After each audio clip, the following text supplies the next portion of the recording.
안녕하십니까. 삶의 힘을 키우는 따뜻한 경북 학교급식을 위해 애써주시는 선생님들을 대상으로 기후위기 대응 채식 선택급식 연수를 진행하게 되었습니다. 저는 연수 진행을 맡은 경상북도 교육청 체육건강과 교사 남원미입니다. 코로나 시대 학생들이 하루 종일 마스크를 끼고 힘들게 생활하는 학교 생활 중 최고의 즐거움이 급식 시간이라고 합니다. 그만큼 학교 급식은 학교 생활의 중요한 교육 활동으로 자리 잡고 있습니다. 이번 연수는 최근 가장 이슈가 되고 있는 기후위기 대응 채식 선택급식에 대하여 알아보고 학교 급식에 적용할 수 있는 방안을 모색하고자 합니다. 지금부터 2021년 기후위기 대응 채식 선택급식 연수를 시작하겠습니다. 먼저 교육감님의 인사 말씀을 영상을 통해 보겠습니다. 안녕하십니까. 경상북도 교육감 임종식입니다. 위생적이고 안전한 학교 급식을 위해 늘 애쓰시는 우리 선생님들 반갑고 고맙습니다. 최근 지구 환경 및 기후 위기 대응에 대한 먹거리 변화의 목소리가 나오고 있습니다. 급식은 중요한 교육 활동입니다. 오늘 연수가 기후 위기 환경재난 시대를 맞아 채식 선택 급식에 대한 역량을 더욱 강화하는 귀한 시간이 되시길 바랍니다. 참석하신 모든 분들의 앞날에 건강과 행운이 함께 하시기를 기원합니다. 고맙습니다. 오늘 연수 순서는 다음과 같습니다. 다음은 다같이 코로나 블루로 지친 심신을 위한 힐링 영상을 시청하도록 하겠습니다.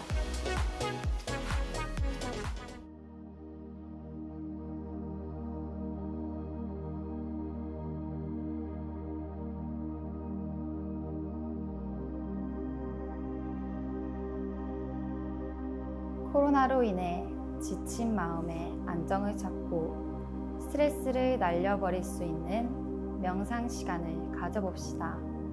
자, 눈을 감고 손등을 무릎 위에 올려놓습니다. 허리를 쭉 펴고 바른 자세로 앉습니다. 천천히 호흡을 시작합니다. 숨을 깊게 마시고 내쉬고 마시고 내쉬고 몸의 긴장을 풀어줍니다. 천천히 호흡을 하면서 긍정의 기운을 몸속 깊숙이 넣어주세요. 숨을 깊게 마시고 사랑, 행복, 정직함, 협동심, 이해심, 평화를 몸속 깊숙이 가져다 줍니다.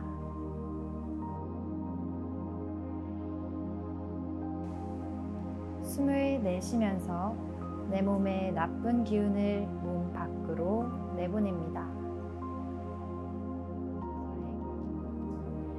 불행, 이기심, 반항, 오만함, 거짓, 분노, 모든 것들이 내 몸에서 빠져나갑니다. 다시 숨을 깊게 들이마시고 내쉬고 천천히 호흡을 느껴봅니다. 우리가 숨을 쉬고 있는 이 공기가 금빛이라고 생각해 봅니다.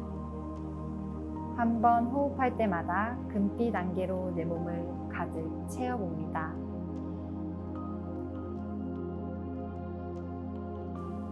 혼자서는 감당할 수 없는 아주 큰 행복감을 느껴봅니다. 그래서 우리는 넘친 이 행복과 사랑을 주위 사람에게 나누어 줍니다. 부모, 자녀, 동료, 이웃들. 다시 한번 호흡을 가다듬습니다.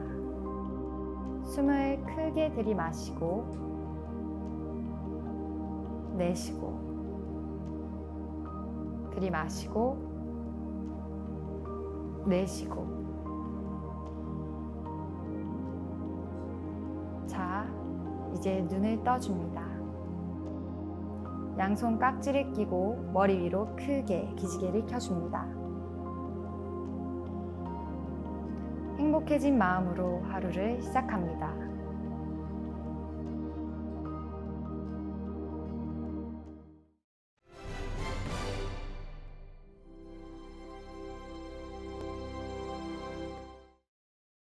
다음은 한국노푸드협회 김성은 강사님의 기후와 먹거리의 관계인식 및 채식 선택급식 학교급식 적용 방안에 관한 강의가 있겠습니다. 네, 안녕하세요. 오늘 강의를 맡게 된 강사 김성은입니다. 오늘 여기 보시면 아시겠지만 기후와 먹거리의 관계인식 및 채식 선택급식 학교급식 적용 방안이라는 조금 무거울 것 같은 주제이지만 제가 오늘 재미있게 한번 그 강의를 풀어볼 텐데요. 여러분 한번 주의 깊게 들어주세요. 우선 간단히 제 소개부터 하면 저는 지금 비건하우스라는 스튜디오를 운영을 하고 있고요. 이렇게 여러분들께 채식 강의를 해드리고 있습니다. 오늘 우리가 이제 같이 볼 내용들이요. 첫 번째는 채식이란 무엇인지 정의에 대해서 한번 이야기를 해보고요. 두 번째는 채식을 하는 이유, 그리고 세 번째, 이 채식 요리를 어떻게 활용을 하는지 다양한 채식 요리를 한번 알아볼 예정입니다. 자, 첫 번째, 채식이란 무엇일까요? 채식이란 이야기를 많이 들었어요. 근데 요즘에 또 많이 듣는 단어가 있죠. 비건. 비건이 요즘에 또 트렌드인데요. 비건이라는 사실은 채식이랑 같은 말인데요. 비건과 비거니즘이라고 크게 두 가지로 나뉠 수 있습니다. 첫 번째, 비건이란 무엇인지 그 의미에 대해서 한번 저와 같이 한번 볼 텐데요. 여기 그림에 보시면 아시겠지만 비건은 시기에만 한정되어 있는 단어예요. 그래서 그 그림들에 보시면은 우리가 익히 알고 있는 브로콜리, 이 채소를 뜻하는 거고요. 그리고 오른쪽에 우유, 계란, 물고기, 그리고 치킨, 가금류, 마지막에 육류가 이렇게 있어요. 여기 보시면은 비건이라고 하면은 딱 오로지 우리가 알고 있는 딱 채식만 하는 거예요. 그래서 비건을 하시는 분들은 우유도 드시지 않고, 그리고 계란도 드시지 않고, 육류는 뭐 당연히 말할 것도 없고 해산물도 드시지 않습니다. 그래서 엄격하게 비건 시기를 하시는 분들은 이렇게 딱 우리가 알고 있는 재료들만 먹어요. 이 재료들에 관해서는 제가 이따가 강의 마지막에 또 설명을 다시 자세히 해드릴 거예요. 그리고 우리에게는 익숙하지 않을 수 있지만 다양한 채식주의자들의 종류가 있어요. 그래서 락토 베지테리언이라고 하는 베지테리언은 우유까지만 섭취를 하는 거고요. 그리고 오보 베지테리언은 계란까지만 허용을 하는 거예요. 그런 식으로 해가지고 우리나라에 가장 많은 형태의 베지테리언이 페스코 베지테리언인데 여기 보시면은 해산물까지만 딱 허용을 하는 거예요. 육류와 가금류는 일체 먹지 않고 딱 해산물까지만 허용을 하는데 이 페스코 베지테리언들도 우유나 계란 같은 경우는 선택적으로 먹지 않는 경우도 있다고 합니다. 그래서 일단은 비건이라는 단어는 시기에만 한정되어 있는 그런 단어라고 아시면 되고요. 비거니즘, 이게 요즘에 많이 나오는 단어예요. 그래서 비거니즘이라고 하면은 시기뿐 아니라 동물성 상품에 관련한 모든 상품을 이용하지 않는 것들을 비거니즘이라고 얘기하는데 첫 번째 보시면 아시겠지만 가죽이랑 털 제품이 있어요. 동물에서 나오는 것들이죠. 이 가죽이랑 털을 사용하지 않고 요즘에 많이 나오는 인조 가죽이나 아니면 페이크 퍼 많이들 쓰죠. 그런 것들을 많이 사용을 하고요. 그리고 그 오른쪽에 보시면은 End Animal Testing이라고 딱 적혀 있습니다. 이게 그 밑에 있는 화장품이랑 이어지는 부분인데요. 우리가 많이 쓰는 화장품, 저도 오늘 메이크업을 받았는데 화장품을 개발할 때 화장품 회사에서 동물 실험을 많이 하게 돼요. 그래서 그렇게 희생되는 동물들 때문에 이제 많은 동물 운동가들이 그런 화장품을 사용을 하지 않게 되자 요즘은 화장품 회사들에서도 동물 실험을 하지 않는 추세로 많이 바뀌고 있다고 합니다. 그리고 마지막에 이제 동물원인데 이것도 동물을 상품화했다고 해가지고 많은 비거니즘을 실천하는 사람들은 동물원을 가지 않는 경우가 있다고 하네요. 자, 그러면 우리가 비건을 실천하는 우리 셀러브리티들 한번 볼게요. 그 서양으로 가면은 외국에서 거의 알만한 분들만 여기다가 넣어놨는데요. 첫 번째 사진에 보시면은 스티비 원더 유명하죠. 가수들은 스티비 원더, 아리아나 그란데, 그리고 아래쪽에 보시면 마돈나도 있어요. 되게 우리나라에서도 모두 알 법한 팝스타들도 이렇게 비건을 실천을 하고 있고요. 그리고 세계적으로 유명한 모델 지젤 번천이죠. 아직까지도 그렇게 모델로서 활동을 탑 클래스로 하고 있는 사람이고요. 그리고 뭐 브래드 피트나 빌 클린턴 대통령, 그 미국 대통령도 비건이시고요. 그리고 아래에 보시면은 아놀드 슈왈제네거, 이분은 그 터미네이터에서 그 아윌비백 했던 근육질 우락부락한 분이시거든요. 근데 이분도 채식을 한다고 합니다. 그리고 오른쪽 위에 보시면 이분은 얼굴을 아마 처음 보실 수도 있어요. 근데 이분이 기네스의 세계에서 가장 힘이 센 남자로 등재가 되신 분이에요. 그래서 그만큼 채식을 해도 에너지가 많이 날 수 있다는 것을 말해주는 거고요. 아래쪽에 보시면은 테니스 선수 비너스 윌리엄스라는 분인데, 이분은 지금은 이제 한 40대라서 그 전성기는 지났지만 한때 전성기 때는 올림픽 금메달도 따고 테니스 세계 여자 랭킹에서 1위도 하신 분이에요. 그런데 채식을 고집하시는 분이거든요. 그래서 그만큼 채식을 하면서도 엄청나게 스포츠나 운동 분야에서 퍼포먼스를 낼 수 있다는 것을 좀 보여주는 거고요. 요즘에는 많은 운동선수들이 본인의 경기력을 위해서 채식을 선택하는 경우가 굉장히 많다고 합니다. 자, 그리고 우리나라 한번 보시면요. 우리나라에서 완전 비건을 하시는 분이 첫 번째 사진에 나와 있는 임수정 씨예요. 임수정 씨는 되게 좀 유명하죠. 처음에 이분도 이제 동물보호나 이런 것들로부터 시작을 하신 분이고요. 그리고 뭐 이효리 씨나 이한희 씨는 페스코 베지테리언, 제가 아까 설명해드렸죠. 해산물까지만 허용하는 베지테리언으로 우리나라에서 유명하고요. 나머지 뭐 한가인 씨, 윤진선 씨, 김효진 씨도 현재 베지테리언인 걸로 알고 있습니다. 자, 그러면 제가 엄청 이렇게 빠르게 채식에 대해서 설명을 드렸어요. 채식이란 뭘까? 비건과 비거니즘의 용어에 대해서 한번 알아봤고요. 채식을 하는 사람들에 대해서도 한번 알아봤습니다. 그러면은 왜 채식을 하는지에 대해서 좀 궁금해지실 거예요. 그래서 제가 한번 설명을 드릴게요. 저는 좀 3가지 카테고리로 나눠서 채식을 하는 이유에 대해서 정리를 해봤는데요. 첫 번째는 우리가 모두 알고 있는 건강입니다. 건강. 아무래도 채식에는 풍부한 영양소나 질병을 예방할 수 있는 건강적인 요소가 있고요. 이거는 많은 연구들을 통해서 결과가 나왔어요. 그리고 두 번째로 환경적인 문제인데, 축산업과 어업으로 크게 나눌 수 있고요. 이거는 우리가 오늘 다뤄볼 내용입니다. 그리고 세 번째가 동물 복지에 관련된 내용이에요. 그래서 동물 복지는 가축 환경, 그리고 윤리적인 문제에 대해서 많이 얘기를 하는데, 오늘 우리는 이 두 번째에 나와 있는 환경, 기후변화에 초점을 맞춰서 제가 말씀을 드릴 거예요. 자, 환경적인 요소는 크게 2개로 나누면요. 축산업과 낙농업, 그리고 어업에서 크게 2개로 나눌 수 있는데요.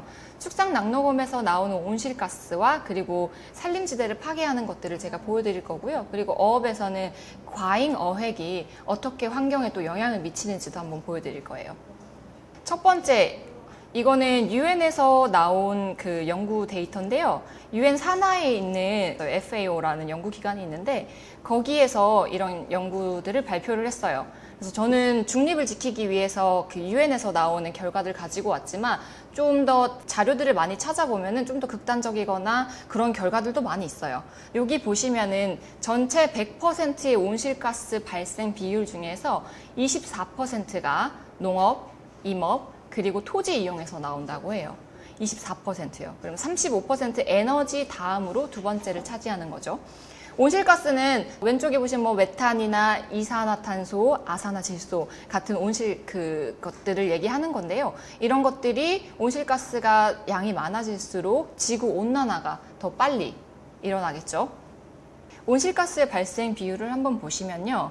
앞편에 나와 있던 24%에서 또 다시 퍼센트를 쪼개어 봤어요.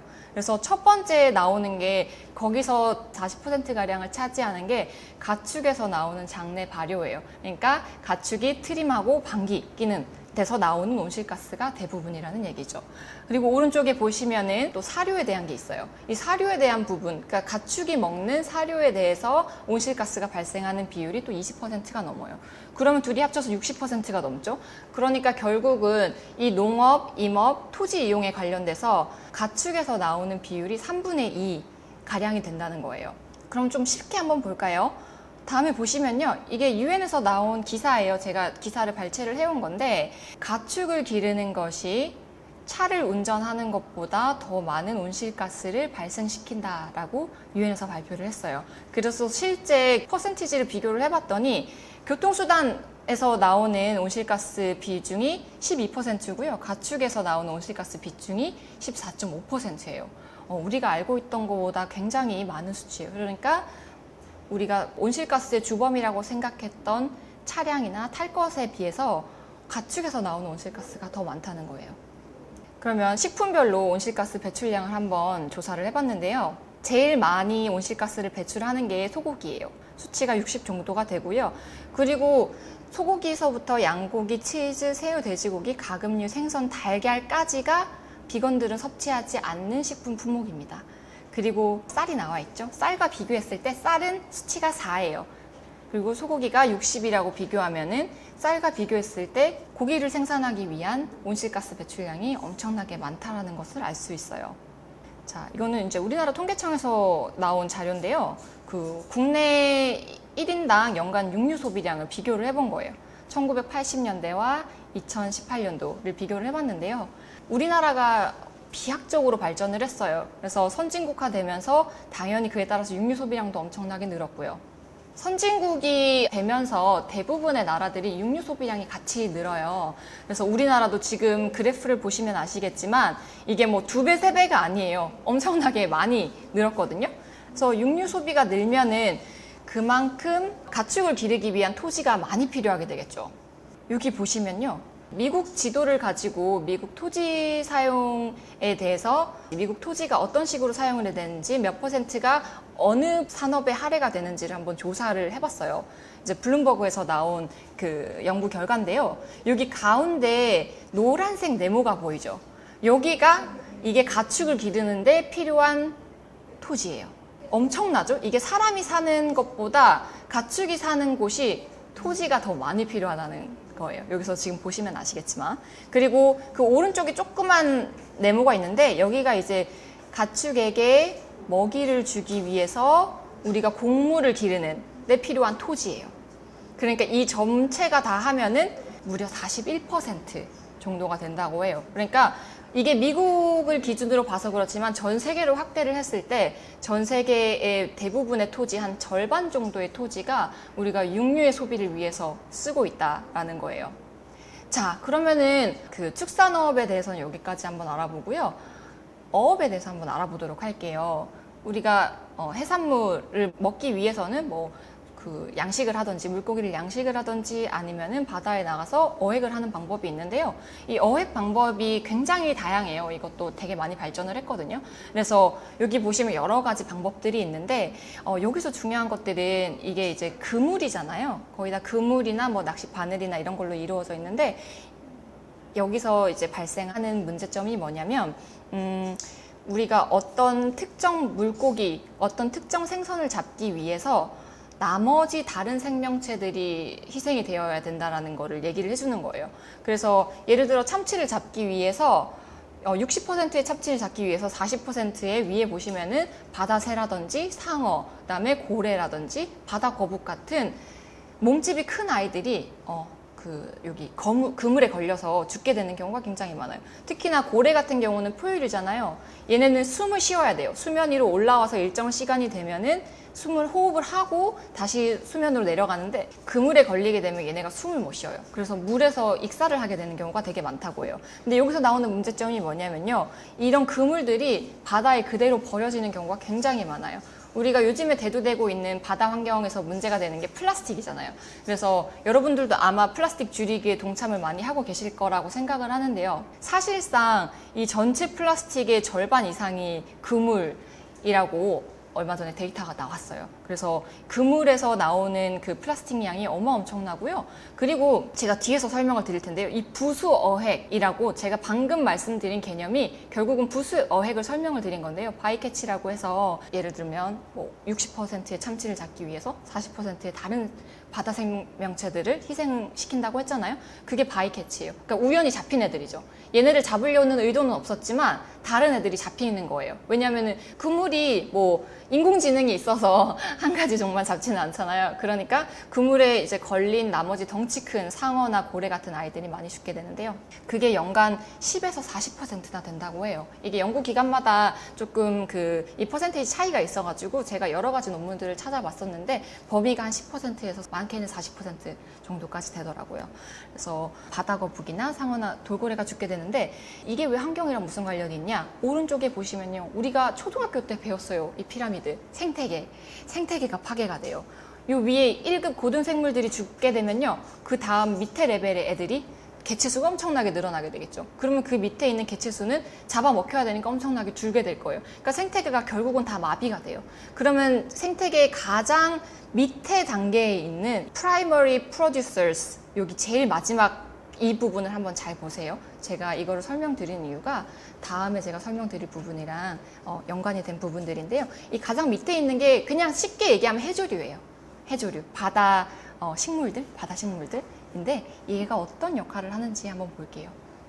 자, 블루카본이라는 개념이 요즘에 많이 나오고 있어요. 이 블루카본이라고 하면 우리가 지금 온난화의 주범이 되는 게 탄소잖아요. 그래서 탄소 줄이기를 굉장히 많이 하고 있어요. 탄소 줄이기를 굉장히 많이 하고 있는데 80% 이상의 탄소를 이 바닷속에서 품고 있어요. 바닷속에서 저장을 하고 있어요. 그러니까 바닷속에서 많은 탄소를 저장을 하면 할수록 우리는 온난화를 막을 수 있으니까 되게 유리한 거겠죠. 근데 여기서 문제가 되는 게 뭐냐면 이 저인망어업이죠. 이 저인망어업을 하게 되면은 아까 그 피라미드의 가장 아랫 단계에 있었던 그 해조류들이 다 죽게 돼요. 황폐화되거나. 그 이유가 뭐냐면 이 저인망어업은요. 무거운 추를 그물에 달아가지고요. 바닥에 끌고서 배가 가는 형태예요. 그러니까 바닥을 끌고 가면서 거기에 있던 모든 해조류들이 많이 죽게 돼요. 데미지를 입게 되고 그렇게 되면서 얘네가 어렵게 품고 있던 탄소들을 밖으로 배출을 해버려요. 그럼 온난화가 엄청나게 가속이 되겠죠. 왜냐하면 전 세계에 있는 탄소수의 80% 이상이 여기에 있으니까요. 그래서 이게 굉장히 문제가 되는 거예요. 그래서 저인망어업도 우리가 다시 한번 생각을 해봐야 되는 부분이고요. 그럼 환경적인 문제에 대해서 한번 알아봤습니다. 채식에 대한 개념도 알겠고 내가 환경적인 문제에 대해서도 인지를 했다. 그러면 어떻게 먹어야 할까? 왜냐하면 나는 평생 육식을 했기 때문에 채식으로 어떻게 먹을지 잘 모르겠어. 그래서 제가 오늘 하루 만에 이렇게 짧은 시간 안에 그런 모든 팁들을 드릴 수는 없지만 다양한 채식 요리들을 한번 준비를 해봤습니다. 자, 여기 우리에게 익숙한 한식이 나왔어요. 더 코리안 비건이라고 한국계 미국인이신데요. 이분이 엄청나게 비건식으로 한식을 잘 만드세요. 그래서 여기 이미지에 나와 있는 거 보면 엄청 되게 화려하죠. 우리가 알고 있던 한식보다 더 화려하게 이분은 잘 만드는데요. 이런 분들의 블로그나 홈페이지를 참고를 하셔도 되고요. 여기 보시면은 인터넷 조금 손가락만 움직이면요. 요즘 엄청나게 다양한 레시피들을 많이 볼 수 있어요. 그래서 첫 번째 여기 왼쪽에 보시면은 비건 피자도 있고요. 아래쪽에 비건 디저트, 그리고 오른쪽에 비건 버거 종류들도 굉장히 많이 있어요. 자, 그러면은 일단 가장 쉬운 방법을 알려드릴게요. 이 대체 식품이 요즘에 굉장히 많이 나오고 있는데 이런 거 나온 상품을 그냥 사셔서 요리를 하면 됩니다. 그게 첫 번째 가장 쉬운 방법인데 채식 인구들이 많이 늘어나면서요. 너도 나도 채식 상품들을 만들기 시작했어요. 기업들에서. 우리에게 참 감사하게도. 그래서 손쉽게 채식을 먹을 수 있는데요. 과거에 우리가 대체 식품, 대체육을 생각을 하면은 콩고기밖에 없었어요. 콩고기 어렸을 적에 한번 드셔보셨는지 모르겠지만 저는 콩고기에 대한 기억이 그렇게 좋지는 않았었거든요. 근데 요즘에는 굉장히 정말 육류와 비슷한 맛을 내는 상품들이 굉장히 많이 나와요. 그만큼 기술이 발전을 했다는 건데 첫 번째 보시면은 저스트 에그라고 여기가 얼마 전에 한국에도 지금 들어온 걸로 알고 있어요. 미국 회사인데 이게 스크램블 에그처럼. 그래서 저도 이거를 아직 트라이 해보지는 못했는데 저도 이제 한국에 들어왔으니까 한번 먹어볼 생각입니다. 그리고 두 번째 보시면은 비욘드 미트라고 해가지고 이분들도 우리나라 기업은 아니에요. 국내 기업은 아닌데 처음에 플랜트 베이스드 버거 패티를 만들어서 대박을 쳤어요. 대박을 쳤다는 말은 결국 맛이 굉장히 좋다는 거죠. 네. 그래서 굉장히 퀄리티가 높은 비건 대체 식품들이 많이 나오고 있고요. 오른쪽에 보시면 마요네즈에도 계란이라든지 이런 것들이 들어가니까 비건으로 해서 요즘 많이 나오고 있어요. 이거는 한국 기업인 걸로 알고 있고요. 아래에 보시면 채식 만두, 뭐 채식 돈가스 뭐 이런 것들이 굉장히 많이 나오고 있습니다. 이런 상품들을 활용을 하면 되는데 단점이 뭐죠? 네, 가격이 좀 비싸요. 그래서 아마 학교 급식에서 조금 적용하기가 힘든 부분도 있긴 하겠지만요. 다음 그래프 한번 보시면요.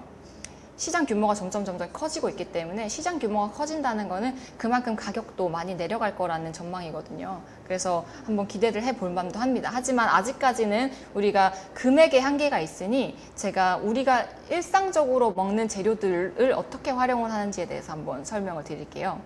자, 첫 번째 두부인데요. 두부 우리가 너무 잘 알고 있는 식재료예요. 그렇죠? 두부를 어떻게 맛있게 하냐면요. 이게 우리가 일반적으로 알고 있는 다 재료들인데 어떻게 하면은 맛있게 만들까라는 거예요. 첫 번째 보시면 이 김밥 보이시죠? 김밥 두부 넣은 김밥이 맛있을까? 네, 맛있게 만들면 돼요. 어떻게 만드냐면요. 두부를요, 살짝 바삭바삭하게 튀기듯이 구운 다음에요. 거기다가 델리야끼나 아니면 간장 소스 같이 이렇게 맛있게 양념을 한 다음에 싸면 되는데 그때 함께 들어가면 좋은 게 아보카도예요. 저는 항상 아보카도를 많이 이제 권해드리고 제가 실제로 쿠킹 클래스도 진행을 하고 있는데 쿠킹 클래스를 진행을 할 때에도 이 아보카도 같은 것들이 들어가면요. 우리가 김밥에서 일반적으로 들어가는 햄, 어묵, 맛살 같은 걸 쓸 수가 없잖아요. 얘가 아보카도는 식물이지만 지방이 굉장히 많이 들어있기 때문에 그런 효과를 내요. 그래서 같이 넣으면 맛이 굉장히 배가가 되고요.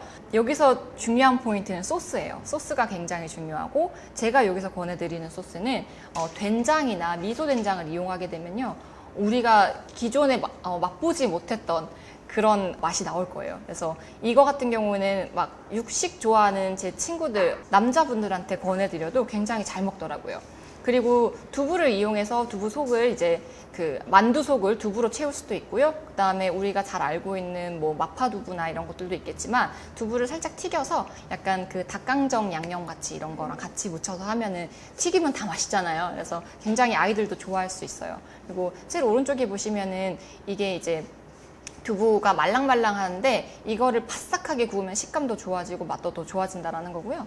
그리고 버섯도 굉장히 흔한 재료예요. 그렇죠? 굉장히 흔한 재료인데 버섯이 어떻게 변할 수 있냐?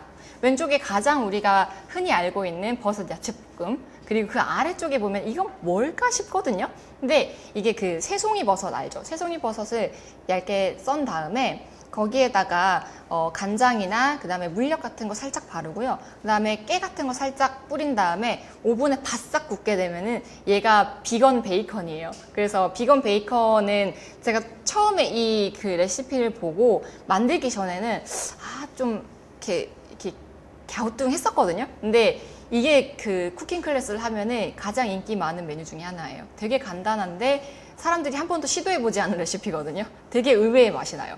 그리고 그 오른쪽에 보시면 전분도 같이 풀어서 약간 중식으로 그런 느낌도 낼 수 있고요. 오른쪽에 보시면은 우리가 많이 봤던 비주얼이에요. 할아버지가 나와 있는 유명한 패스트푸드점에서 나오는 치킨인데요. 이 버섯을 베이스로 양념을 반죽을 똑같이 하면 돼요. 물론 반죽에 계란은 들어갈 수 없겠죠. 반죽을 똑같이 해가지고 튀겨주면요.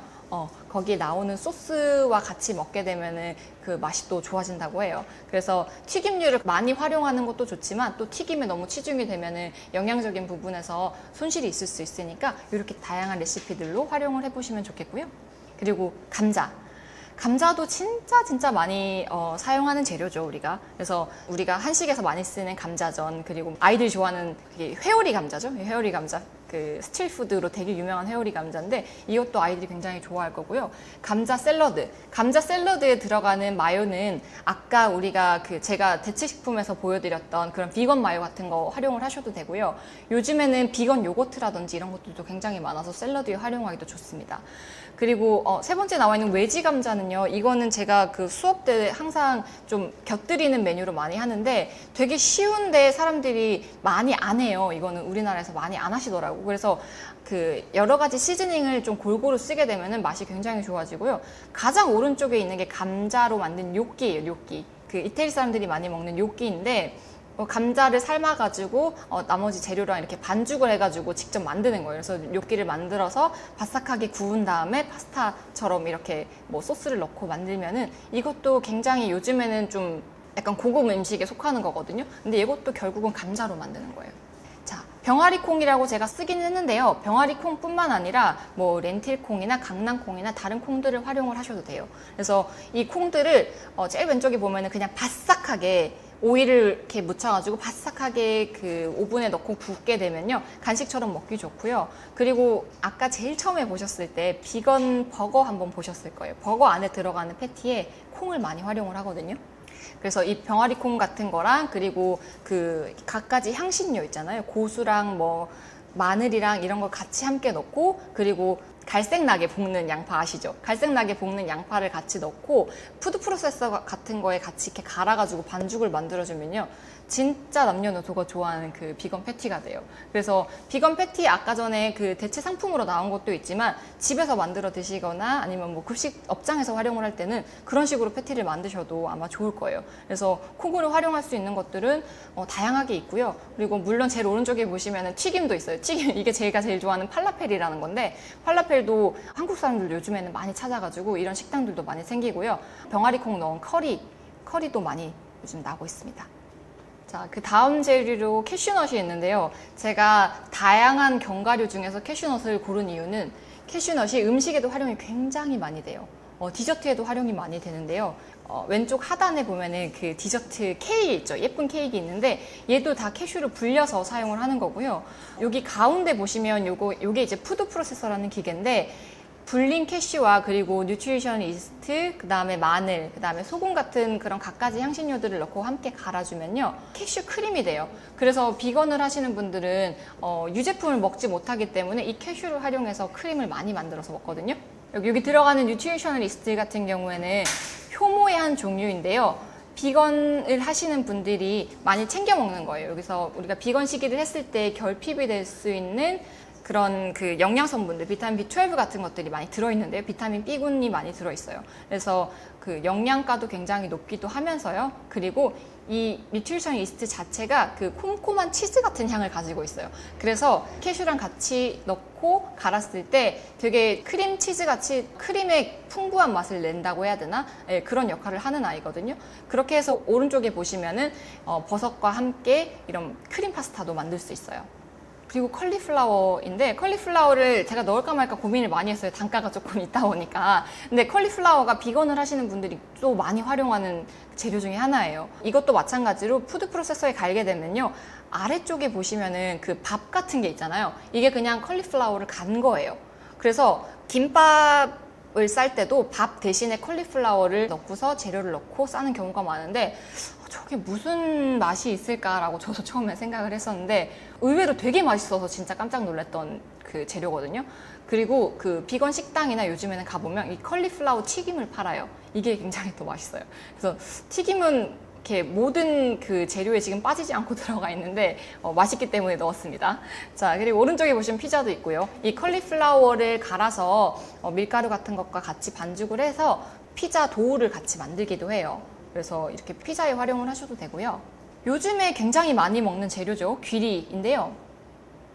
귀리 같은 경우는 10대 슈퍼푸드에 속하기도 해요. 이게 왜 그러냐면은 곡류인데도 식이섬유소가 굉장히 풍부하고 단백질도 굉장히 많이 들어있기 때문이에요. 그래서 이 귀리로 왼쪽 하단에 보면은 이렇게 쿠키처럼 디저트를 만들기도 하고요. 그리고 귀리를 가장 많이 활용하는 거는 그 오트밀이에요. 가운데 보시면은 오트밀 그 오버나이트를 하거나 아니면 오트밀 죽처럼 이렇게 끓여가지고 그 위에 본인이 좋아하는 토핑들을 올려가지고 먹거든요.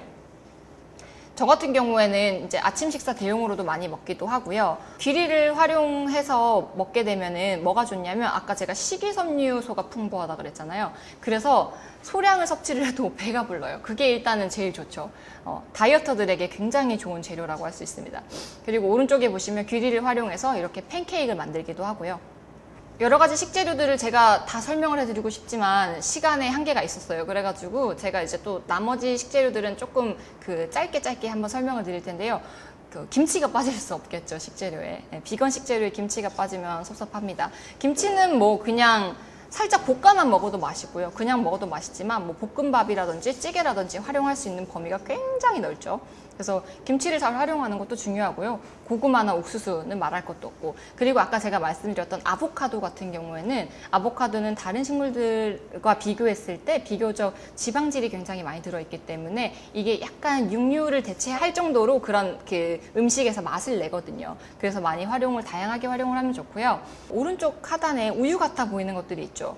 비건 하시는 분들은 그 유제품을 먹지 않기 때문에 이런 대체 우유들을 많이 먹습니다.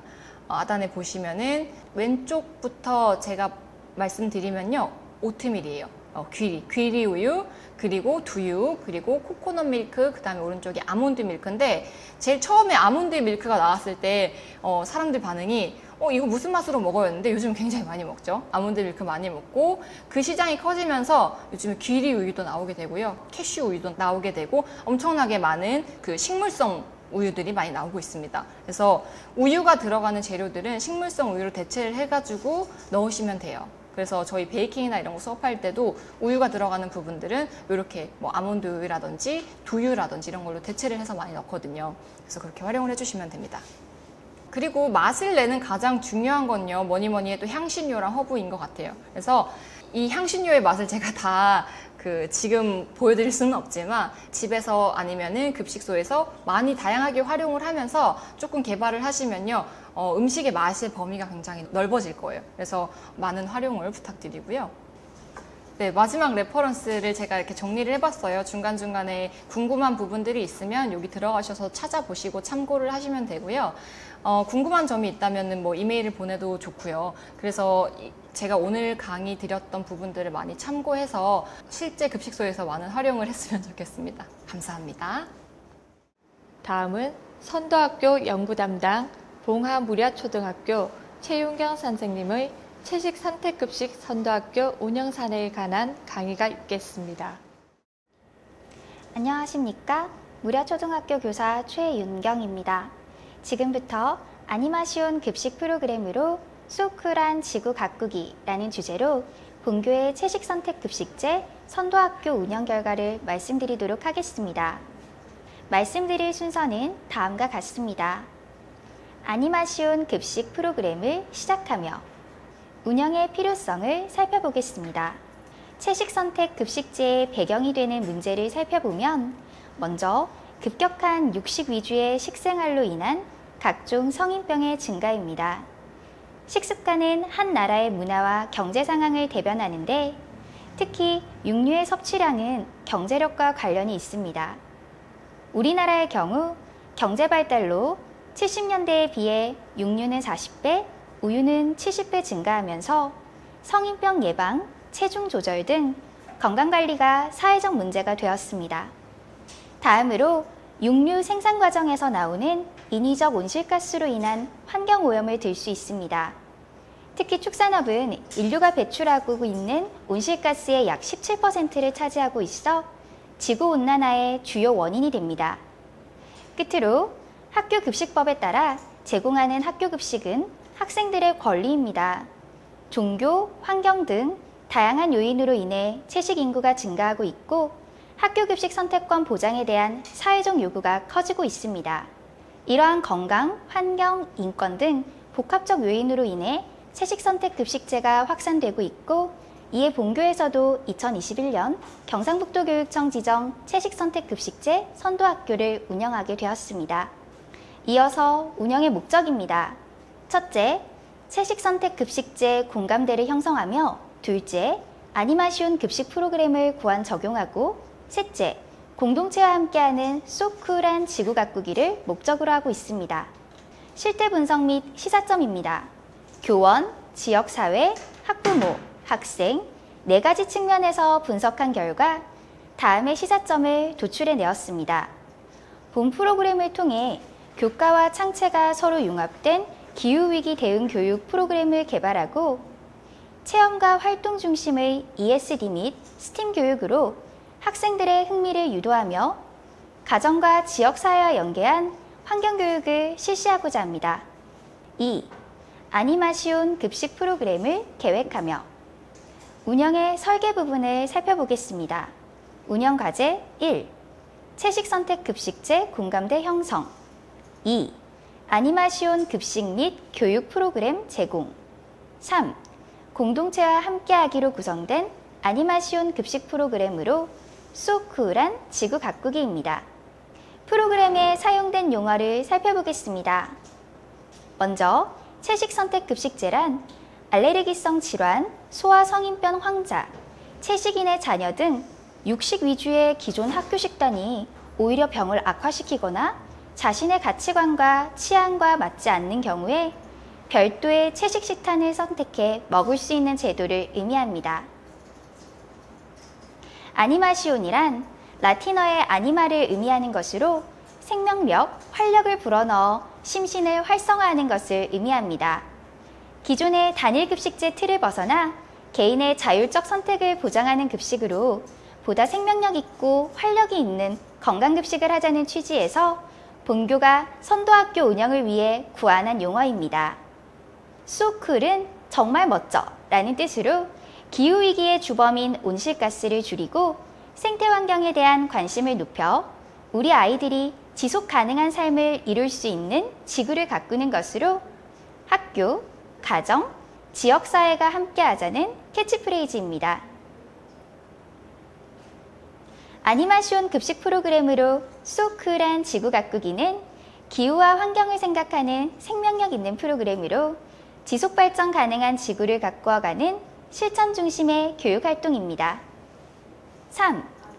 아니마시온 급식 프로그램을 펼치며 운영과제 1.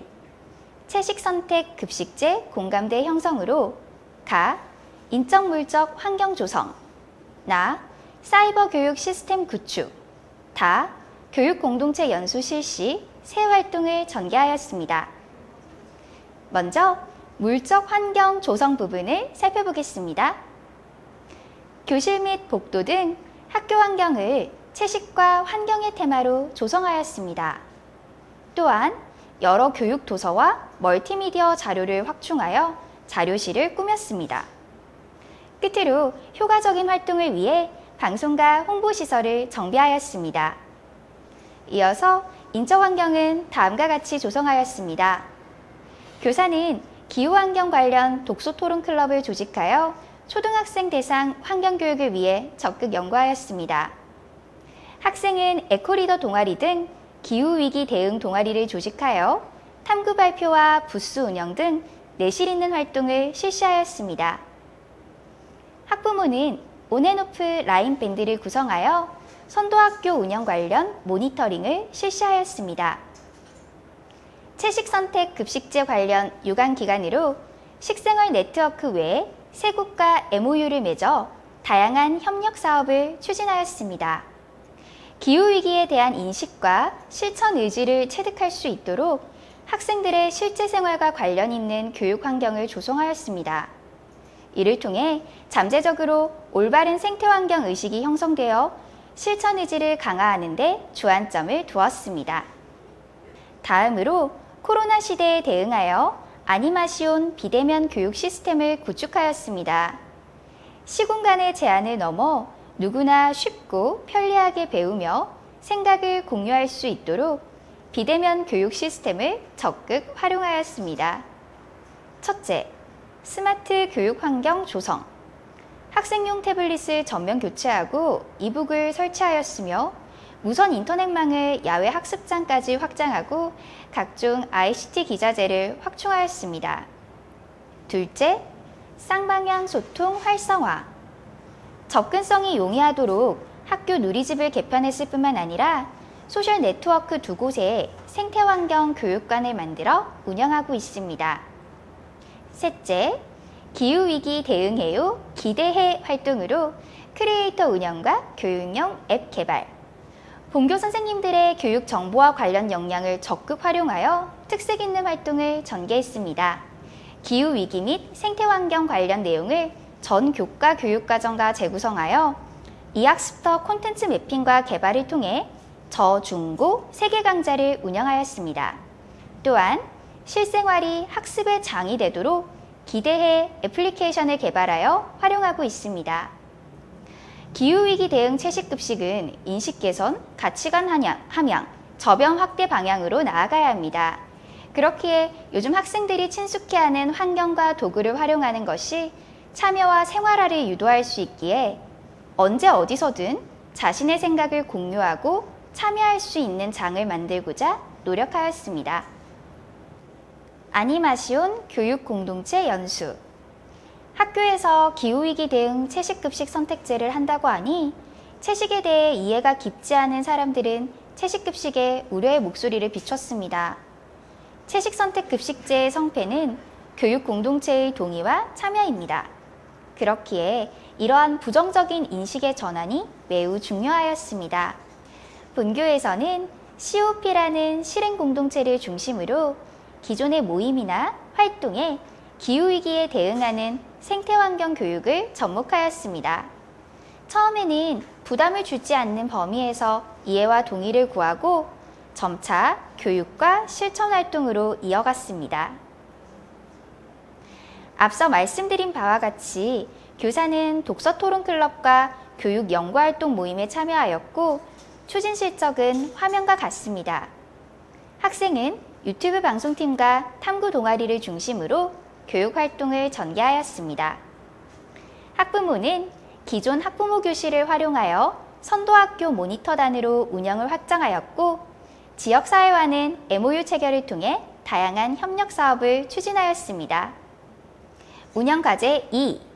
아니마시온 급식 프로그램 구안 적용으로 가. 교육과정 분석 및 재구성 나. 교수학습 활동 전개 다. 워크북 개발 및 활용을 전개해 나갔습니다. 아니마시온 급식을 위한 교육과정 분석 및 재구성 편성 절차는 다음과 같습니다. 본교의 교육과정은 문헌 연구를 통해 채식선택급식과 관련된 지도 요소를 추출한 후 본교 실정에 맞게 4개의 대영역과 10개의 중영역, 25개의 지도 내용으로 선정하였습니다. 각 교과별 지도 내용과 방법을 세밀하게 분석하여 학습자 수준에 맞춘 효과적인 환경 및 급식 교육이 이루어질 수 있도록 설계하였습니다. 아니마시온 교수학습 활동 전개. 배움과 협업이 있는 활동 중심의 기후위기 대응 생태환경 교육을 위해 수업 연구회를 만들어 과정안 작성부터 함께 고민하고 지상 수업, 영상 분석을 통해 철저히 수업을 준비하였습니다. 수업 후에는 개발한 자료를 공유하고 심화 컨설팅을 통해 수업의 완성도를 높여갔습니다. 본교에서는 수업 크리에이터, 활동 중심 수업 연구교사, 교과별 수업 전문가, 심층 수업 컨설팅 등 다양한 수업 연구 활동을 전개하였습니다. 아니마시온 워크북 개발 및 활용. 환경부의 탄소 중립 환경교육 헬프데스크를 기초로 교육과정과 핵심 성취 기준에 따라 재구성하여 활동 중심, 실천 중심의 워크북을 제작하여 활용하였습니다. 그 절차는 화면과 같습니다. 워크북은 교육 포털 확장형, 체험학습 연계형, 자료 스크랩형으로 구성하였고 올해에는 클리어 파일 형태로 수정 보완이 가능하도록 제작하였으며 내년도에는 선도학교에서 시범 적용한 팀 프로젝트, 놀이와 게임 등을 보완하여 일반화된 책자로 발간할 계획입니다. 운영과제 3. 공동체와 함께하는 소쿨한 지구 가꾸기로 가. 또래 교수 활동 전개 나. 가정 및 지역사회와 함께하기 프로젝트 운영 다. 홍보대사 활동을 실시하였습니다. 아니마시온 또래 교수 전개. 먼저 기후위기 대응 생태환경 교육 대영역 4개를 중심으로 지역사회와 기후 문제를 연관지어 탐구하는 동아리를 조직하여 프로젝트를 수행하도록 하였습니다. 동아리는 지도교사와 함께 인터넷 및 문헌조사, 현장 견학, 면담 및 설문 등 다양한 활동을 통해 분야별 전문가 그룹이 되었습니다. 학생들의 탐구 결과물은 또래 교수 활동을 위해 PPT와 X배너로 제작하였고 줌과 유튜브를 통해 공유하였습니다. 또래 교수 활동으로 전문가 그룹인 동아리 학생들이 3, 6학년 학생들과 팀을 이루어 12개의 프로젝트를 수행하였으며 1일 선생님이 되어 어린이날 및 세계 환경의 날에 이웃학교의 기후위기 대응 교육을 전개하였습니다. 또한 동아리 주관으로 자료 전시회, 탐구 발표회, 토론회, 골든벨 등 학생 주관 행사를 전개하였으며 주요 실적은 화면과 같습니다. 아니마시온 가정, 지역사회 함께하기 프로젝트 운영입니다. 교육 공동체가 함께할 수 있는 활동을 통해 저탄소 녹색 성장 마인드와 채식 식습관 확산을 도모하고자 하였습니다. 세대 공감 환경교실은 모든 세대가 함께 실천하는 친환경 생활 습관을 기르고자 학기 중 야간 시간을 활용하여 분기별 1회 운영하였습니다. 환경사랑 콘테스트는 기후와 환경에 관심을 갖고 탄소제로 역량을 강화하기 위해 외부 전문가를 활용하여 기후위기 사례 탐구, 채식과 지구온난화의 관계 등의 프로그램을 운영하였습니다. 카본 뉴트럴 페스티벌은 건강 증진 및 가족이 함께하는 탄소제로 문화 조성을 위해 탄소제로 모델 학교 및 건강 증진 선도 학교 등 기존의 사업과 연계하여 운영하였습니다. 더 나은 사회 만들기로 환경 관련 동료, 역할극, 작품 전시 등을 하였는데 수익금으로 경로당, 요양원, 다문화센터 등에서 봉사활동을 하였습니다. 또한 매월 넷째 주 토요일을 채식의 날로 정하여 음식이 우리 손에 오기까지 탄소제로 탐구활동을 전개하였고 활동 후에는 학생들의 소감을 자유롭게 표현할 수 있도록 하였습니다. 아니마시온 채식선택급식제 홍보대사 홍보를 통해 기후위기에 대응하는 탄소제로 가치관을 학교 현장과 학부모, 지역사회로 확산시켜 교육 공동체 모두에게 환경 문제에 관심을 갖도록 유도하였습니다. 일반적으로 학교에서는 교육 활동과 홍보가 연계되지 않아 홍보 효과에 비해 교육적 가치가 낮았습니다. 본교에서는 홍보의 교육적 가치에 주목해서 학생들이 활동 후에 학생들 스스로 보도 내용을 선정하고 자료를 작성함으로써 홍보가 교육의 도구이자 방법이 되도록 활용해 보았습니다. 홍보대사 활동으로 지역사회 캠페인, 소식지 발간, 유튜브 및 SNS, 신문방송 보도, 앱과 QR코드 등을 다양하게 활용하였으며 주요 실적은 화면과 같습니다. 4. 아니마시온 급식 프로그램을 되돌아보며 아니마시온 급식 프로그램 실천 후 변화 살펴보기는 다음과 같은 방법으로 실시하였습니다. 기후위기 영역은 사전검사 3.04에서 사후검사 3.50으로 0.46점 증가하여 통계적으로 유의미한 차이가 나타났습니다. 동영상을 시청하겠습니다. 선생님께서 가축을 기르는데 많은 온실가스가 배출된다고 하셨어요. 우리 지구에는 사람수보다 더 많은 가축들이 살고 있대요. 이 가축들이 내뿜는 온실가스가 지구온난화를 일으키고 우리 지구를 아프게 해요. 지구온난화로 인해 요즘 세계 곳곳에서 이상기후 현상들이 많이 발생하고 있어요. 지구를 지키기 위해 그리고 지구에 사는 우리들을 위해 고기를 덜 먹는 대신 채소를 많이 먹는 것이 큰 도움이 된다는 것을 깨달았어요.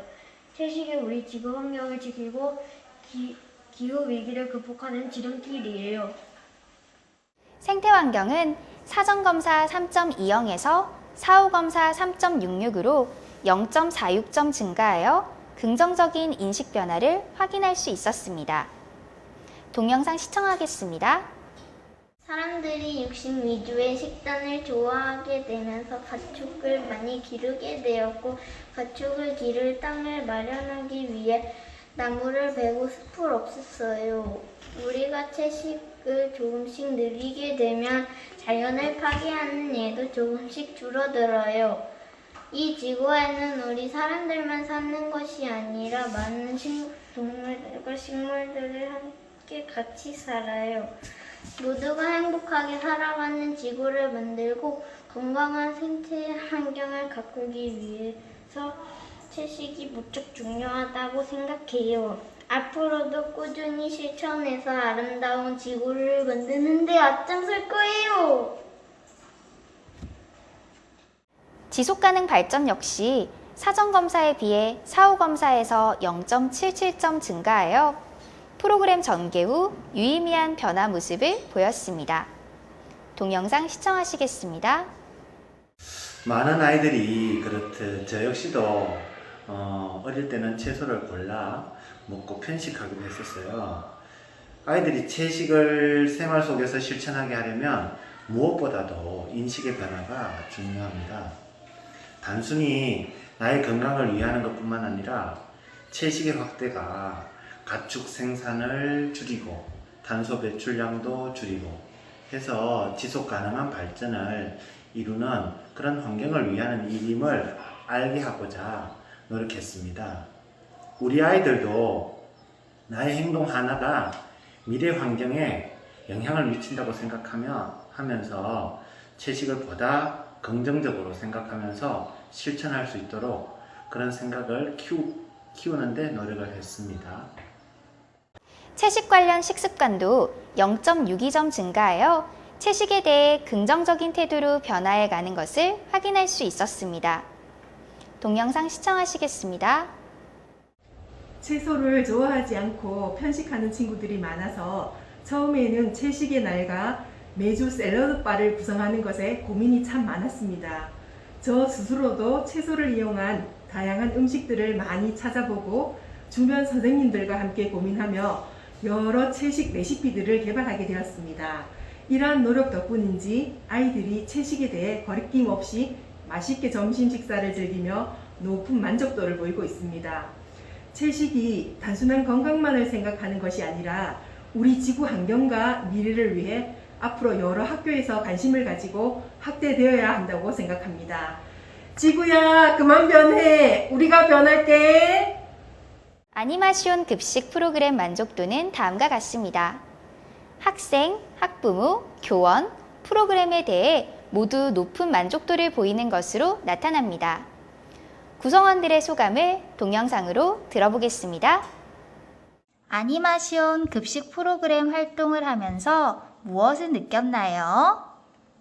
재밌었고 맛도 있었고 그리고 채소를 먹으면서 농부 아저씨에게 감사하는 마음도 들었어요. 채식이 건강에만 좋은 것이 아니라 우리 지구를 아끼고 지키는 일이기도 하다는 것을 알게 되었어요.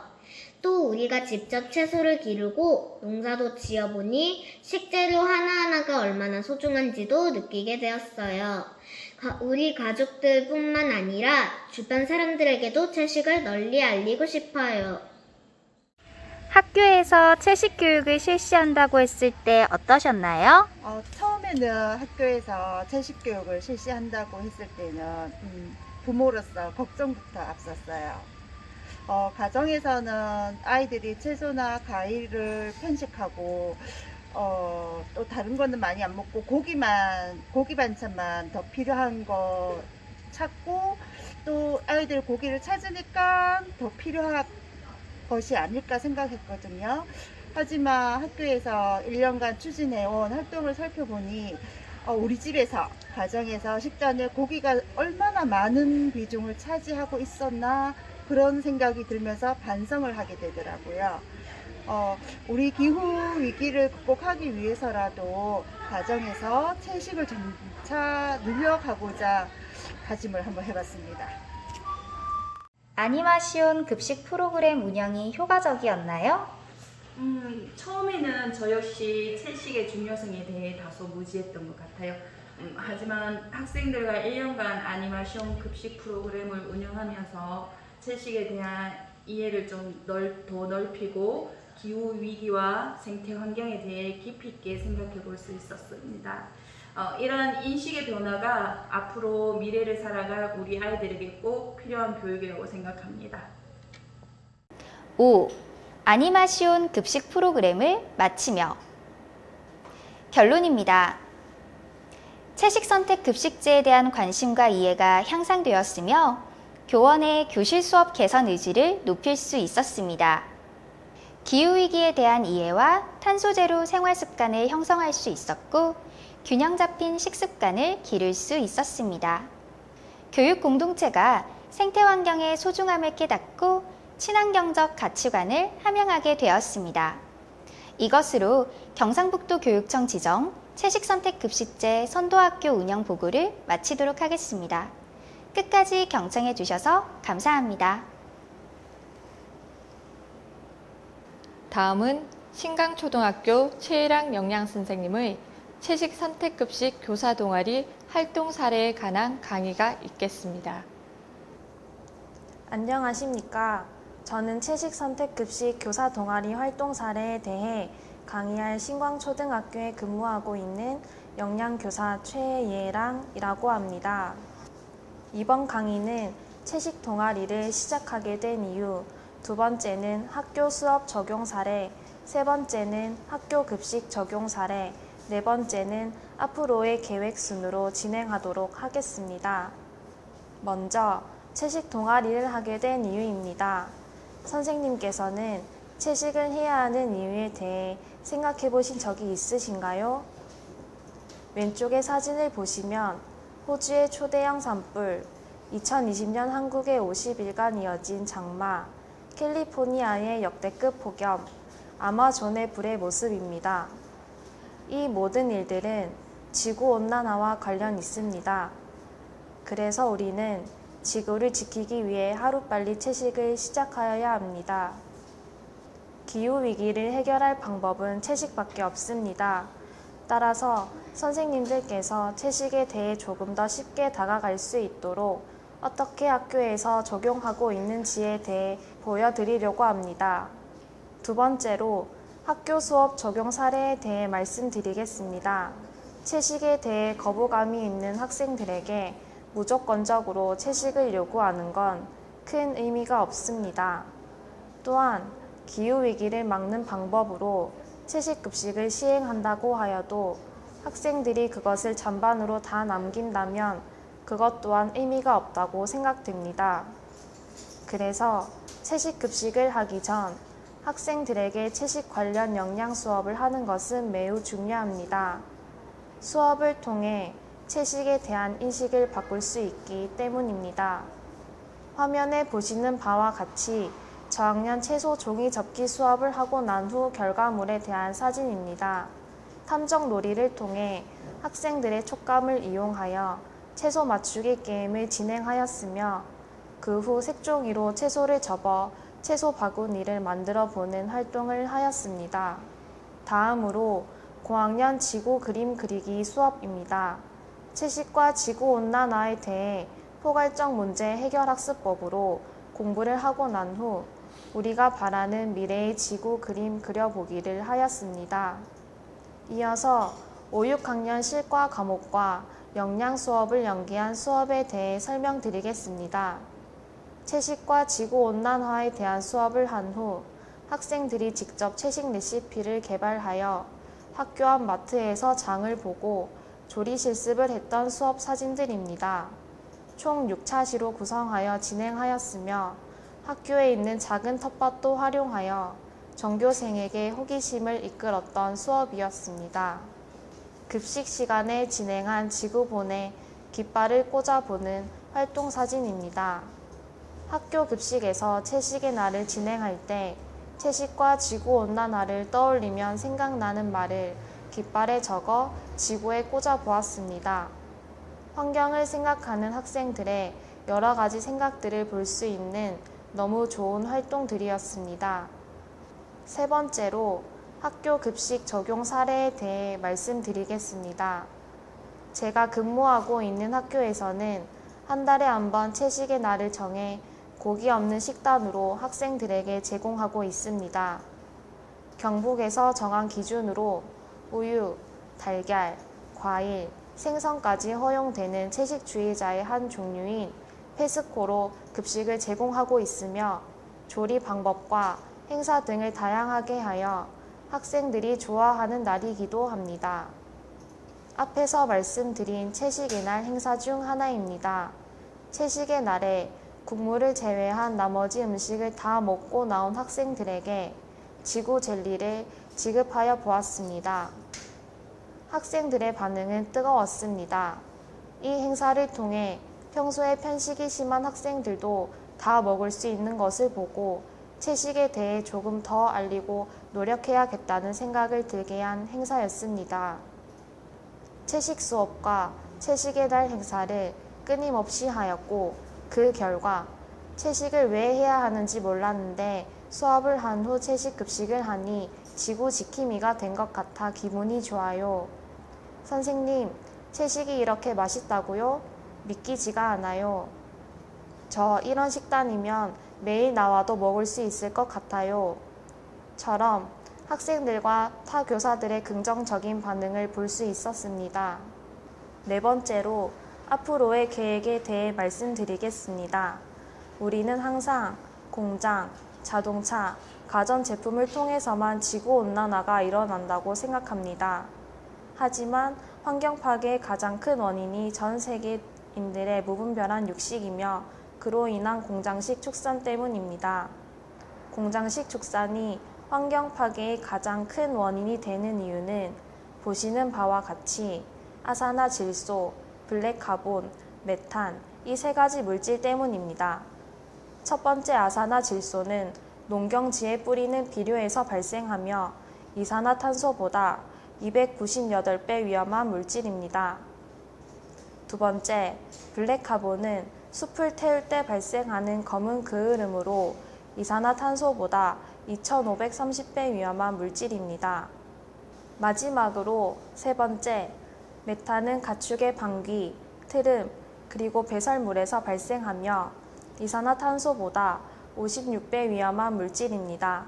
전 세계 온실가스의 18%가 가축이 배출하는 메탄가스이며 이것은 이산화탄소가 일으키는 온실효과의 21배라고 합니다.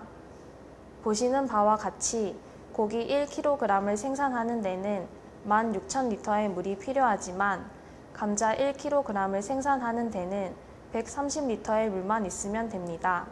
이처럼 축사는 환경 파괴 외에도 물과 식량의 문제가 생깁니다. 따라서 채식을 하는 것은 매우 중요하며 이미 다른 나라에서는 채식을 학교에서 실천하고 있습니다. 다른 나라 상황에 대해 살펴보면 프랑스는 모든 학교의 선택권을 보장해주며 주 1회 채식 급식을 시행하고 있습니다. 스웨덴은 80% 정도의 학생들이 일주일에 하루 채식을 하고 있습니다. 영국에서는 기후위기로 공립학교에서 주 1회 채식을 의무화하며 대만에서는 모든 학교에서 일주일에 주 1회 이상 채식을 합니다.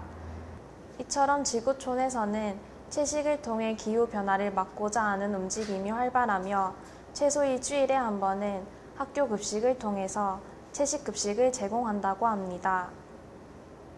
채소만 섭취하는 비건부터 상황에 따라 가끔씩 육식도 허용하는 플렉시테리언까지 채식주의자에는 종류가 매우 다양합니다.